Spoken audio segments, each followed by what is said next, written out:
ગુજરાતની 6332 સ્કૂલોમાં પોતાના મેદાન જ નથી તો ક્યાંથી રમશે ગુજરાત, તેમ હાર્દિક પટિયાર જણાવી રહ્યા છે।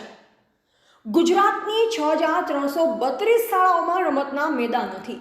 ખેલ મહાકુંભ અને રમશે ગુજરાતના નારા સાથે રાજ્ય સરકાર ભલે ગમે તેટલા મેળા કરે, પરંતુ 2024માં ગુજરાત સરકાર દ્વારા રજૂ કરવામાં આવેલા રિપોર્ટ પ્રમાણે ગુજરાતની 53,851 માન્ય શાળાઓમાંથી 6,332 શાળાઓ એવી છે જ્યાં સમ ખાવા પૂરતા પણ રમતના મેદાન નથી।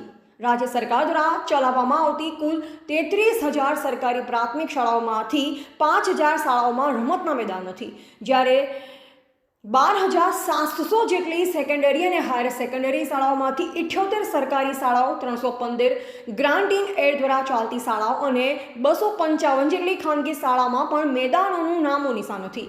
વધુમાં 255 શાળાઓમાં મહત્તમ એવી છે જે કોમ્પ્લેક્સમાં ચાલે છે અને તેની નીચે પાનના ગલ્લા અને અન્ય પ્રકારના કોમર્શિયલ સ્થળોમાંથી પસાર થઈ બાળક ભણવા આવે છે અને ઘરે જાય છે।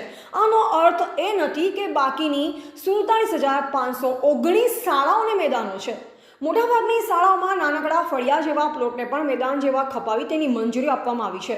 2018માં ગુજરાત સરકાર દ્વારા નવી શાળાઓને ફરજિયાત મેદાન બનાવવા માટેની ફરજ પાડવામાં આવી, જેમાં 40% શાળાઓ મેદાન કરશે તેવી બાંહેધરી આપવામાં આવી છે, પરંતુ તે પછી તે શાળાઓમાં મેદાનો બન્યા કે નહીં તે હજુ એક પ્રશ્નાર્થ ચિહ્ન છે।